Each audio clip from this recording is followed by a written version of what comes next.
அற்புதமான ஸ்தலத்துல குமரக்கோட்டத்துல பல காலங்களுக்கு முன்னாடி கச்சியப்ப சிவாச்சாரியர் அப்படின்னு சொல்லப்படக்கூடிய பெரிய மகானானவர் வாழ்ந்து வந்தார். இந்த கச்சியப்ப சிவாச்சாரியர் எப்படிப்பட்டவர் அப்படின்னா, குமரக்கோட்டம் முருகப்பெருமானுக்கு வழி வழியா பூஜை செய்யக்கூடிய சிவாச்சாரியர் மரபுல தோன்றினவர்.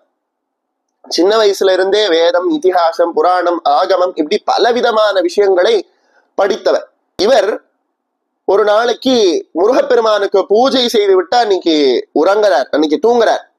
அப்படி அவர் தூங்கறத என்ன ஆகிறது அப்படின்னா, இவரோட கனவுல முருகப்பெருமானவர் வந்து சொல்றார், அப்பா கச்சியப்பா, நீங்க என்ன தெரியுமா பண்ணணும் அப்படின்னா, வடமொழியில ஸ்கந்த புராணத்துல ஒரு அழகான புராணம் உண்டு. என்ன அப்படின்னா, ஸ்கந்த புராணத்துல ஒரு அழகான பாகம் உண்டு. அதற்கு சிவ ரகசிய காண்டம் அப்படின்னு பேர். இந்த சிவ ரகசிய காண்டத்துல என்ன இருக்கு அப்படின்னு கேட்டான்னா, முருகப்பெருமானினுடைய அற்புதமான அவதாரத்தினுடைய வரலாறை இந்த சிவ ரகசிய காண்டத்துல சொல்லப்பட்டிருக்கு. இந்த சிவ ரகசிய காண்டத்துல முருகப்பெருமானினுடைய வரலாறும் முருகப்பெருமானினுடைய அற்புதமான ரகசியங்களும் மேன்மைகளும் சொல்லப்பட்டிருக்கு. இந்த சிவ ரகசிய காண்டத்துல சொல்லப்பட்ட என்னுடைய அற்புதமான வரலாறை நீ தமிழ்ல ஸ்தோத்திரமாக செய்யணும், தமிழ்ல கந்த புராணம் அப்படிங்கிற பேர்ல நீ வடிக்கணும் அப்படின்னு சொல்ற. இந்த கச்சியப்ப சிவாச்சாரியரானவர் வடமொழியிலையும் தேர்ந்தவர், தமிழ் மொழியிலையும் தேர்ந்தவர். அதனால என்ன பண்ணார் அப்படின்னா, முருகப்பெருமான் சொன்ன அந்நியில இருந்து வடமொழியில இருந்த ஸ்கந்த புராணத்தோட சிவ ரகசிய காண்டம் அப்படிங்கிற பகுதியில இருக்கக்கூடிய முருகப்பெருமானினுடைய வரலாற்றை தமிழ்ல எழுத ஆரம்பிச்ச.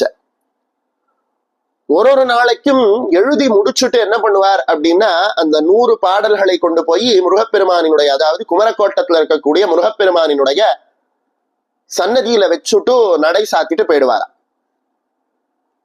மறுநாள் அவர் நடையை திறந்து முருகப்பெருமானினுடைய திருவடியில இருக்கக்கூடிய அந்த ஓலையை எடுத்து பார்ப்பார்.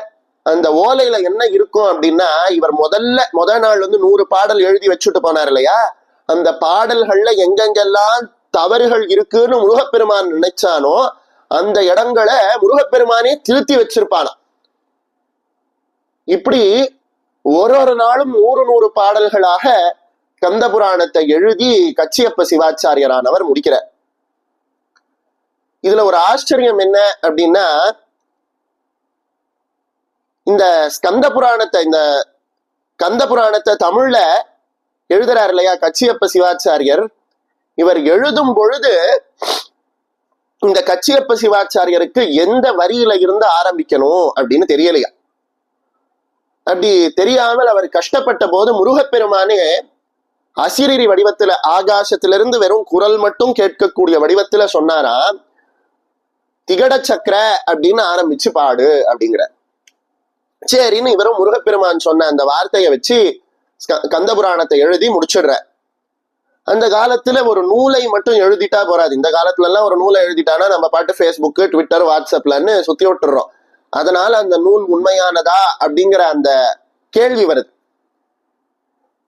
ஆனா அந்த காலத்துல என்ன பண்ணுவா அப்படின்னா, எழுதி முடிச்ச பிறகு அந்த நூலை பல அறிஞர் பெருமக்கள் இருக்கக்கூடிய சபையில அரங்கேற்றம் பண்ணுவாங்க.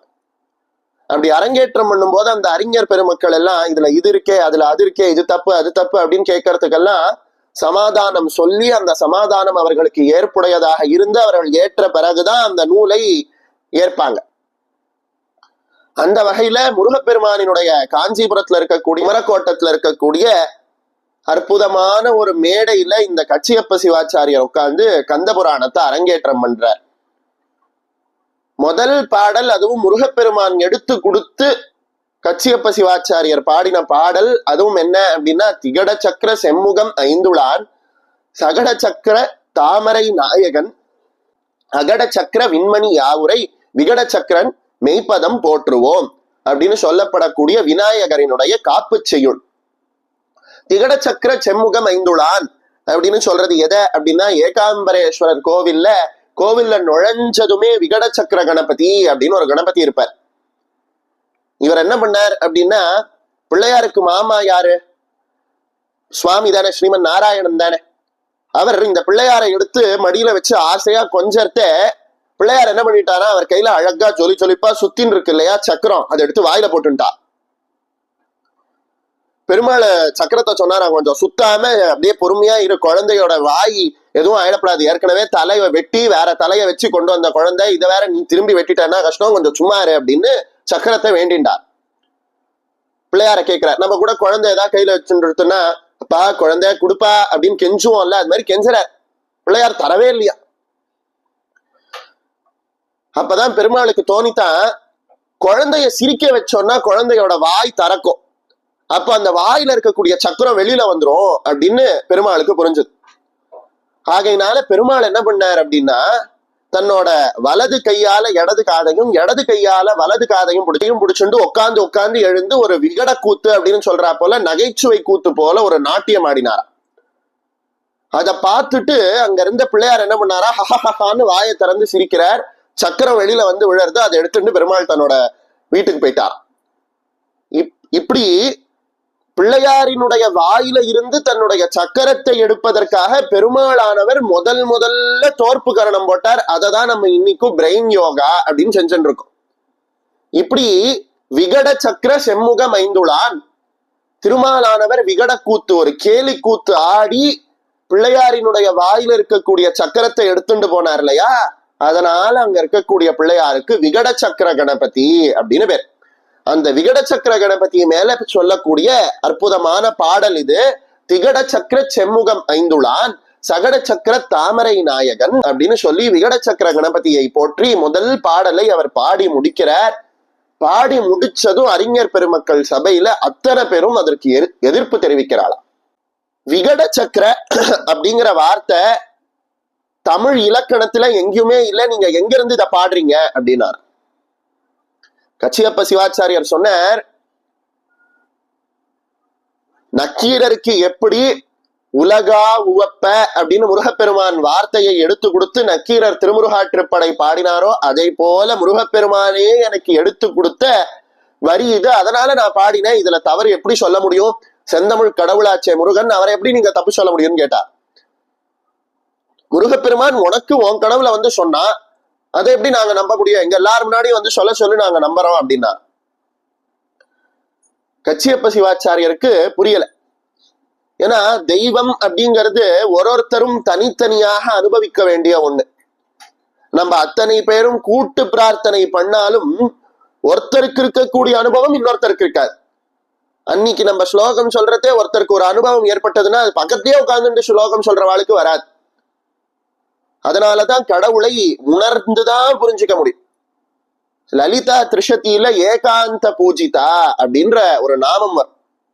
என்ன அப்படின்னா, மனதால் ஏகாந்தமாக, அதாவது தனிமையாக மனதால் அறியக்கூடியவள் அப்படின்னு அம்பாளுக்கு பேர். உன் கடவுளை வந்து முருகப்பெருமான் சொன்னதை நாங்க எப்படி நம்ப முடியும் அப்படின்னு கேட்டாள். கச்சியப்ப சிவாச்சாரியருக்கு என்ன பண்றதுன்னே தெரியல. ஒரு வருஷம் முழுக்க படாத பாடுபட்டு சமஸ்கிருதத்துல இருக்கக்கூடிய கந்த புராணத்தை தமிழ்ல கொண்டு வந்திருக்கோம். இவ என்னடா பாட்டுக்கே இப்படி சொல்றாளே அப்படின்னு அவருக்கு ஒன்னும் புரியல. முருகப்பெருமான போய் சரணாகதி பண்ணார். ஒரு கால் முருகா பரமா குமரா என உயிர்கா என போத அருள்வாயே அப்படின்னு அருணகிரிநாதர் சொன்னார்.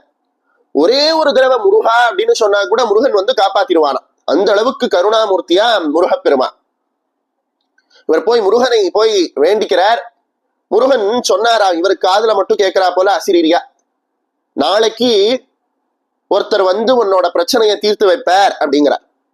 திரும்பி அறிஞர் பெருமக்களோட சபையெல்லாம் மறுநாள் கூடினது. இவர் திரும்பி அந்த விகட சக்கர செம்முகம் ஐந்துளான் அப்படிங்கிற பாடலை பாடுறார். பாடி முடிச்சதும் திரும்பி அத்தனை பேரும் நேத்தே இதற்கு எதிர்ப்பு தெரிவிச்சோமே, என்ன இதுக்கு திரும்பி இதையே பாடுறீங்களே அப்படின்னு கேட்கிறாளா. அப்போ நில்லுங்க அப்படின்னு ஒரு கிழவரினுடைய குரல் கேட்டுதாம் அந்த சபையில. ஒரு தொண்டு கிழவரானவர் கையில ஒரு ஓலைச்சுவடியை வச்சுண்டு நிக்கிறார். நீங்க தொல்காப்பியம் படிச்சிருக்கீங்க, மற்ற இலக்கண நூல் படிச்சிருக்கீங்க, வீர சோழியம் அப்படின்னு ஒரு இலக்கண நூல் இருக்கே, அதை படிச்சிருக்கீங்களா அப்படின்னு எடுத்து அப்படி அத்தனை அறிஞர் பெருமக்கள் முன்னாடியும் போடுறார். அவர் கொடுத்த அந்த வீர சோழியம் அப்படின்னு சொல்லப்படக்கூடிய இலக்கண நூல்ல விகட சக்கர அப்படிங்கிற வார்த்தையை பற்றின விஷயங்கள் சொல்லப்பட்டிருக்கு. அதை பார்த்த அத்தனை பேரும் மலைத்து போய் நிற்கக்கூடிய சமயத்துல எல்லார் கண்களாலும் பார்த்துட்டே இருக்கும் பொழுதே கற்பூரம் போல மறைஞ்சு அந்த தாத்தாவானவர் மறைஞ்சு போயிட்டார். அப்பதான் எல்லாருக்கும் புரிஞ்சது, நேத்து உனக்கு இந்த வார்த்தையை எடுத்து கொடுத்ததே முருகப்பெருமான்னு சொல்றியே, சந்தோஷம். அந்த முருகப்பெருமானை எங்க கிட்ட வந்து சொல்லுன்னு இத்தனை பேரும் கேட்டா இல்லையா, அதற்காக அந்த முருகப்பெருமானே வந்திருக்கான்னு அவளுக்கு அப்பதான் புரிஞ்சுது. இப்போ ஐயப்பனை பத்தி பார்க்கணும்னு நம்ம கதையை ஆரம்பிச்சோம். ஆனா நம்ம பாட்டு முருகப்பெருமானை பத்தி பேசிட்டு இருக்கோமே அப்படின்னு நினைக்க வேண்டாம். இதை எதுக்கு சொல்ல வந்தேன் அப்படின்னா, கந்த புராணத்தினுடைய மகத்துவம் எப்படிப்பட்டது அப்படின்னு தெரிஞ்சாதான் நமக்கு கந்த புராணத்துல இருக்கக்கூடிய விஷயங்கள் எவ்வளவு பெருசு அப்படின்னு தெரியும். அதுக்காக சொல்ல வந்தது. இப்போ முருகப்பெருமானே வந்து காட்சி கொடுத்து இந்த புராணத்தை அங்கீகரிச்சிருக்கான் அப்படிங்கிற பட்சத்துல இந்த கந்த புராணமானது எந்த அளவுக்கு உயர்ந்தது அப்படின்னு நம்ம புரிஞ்சுக்கணும். அதுவும் இந்த புராணத்தை ஒரு பாடல்கள்லையும் முருகப்பெருமான் தன்னோட கைப்பட திருத்தி கொடுத்திருக்கான். அப்படி பார்க்கறதையும் இந்த கந்த புராணமானது உயர்ந்தது. முருகப்பெருமானே வார்த்தை எடுத்து கொடுத்து எழுதின புராணம் முதல்ல. ரெண்டாவது என்ன அப்படின்னா, முருகப்பெருமானே கைப்பட திருத்தி கொடுத்த புராணம்.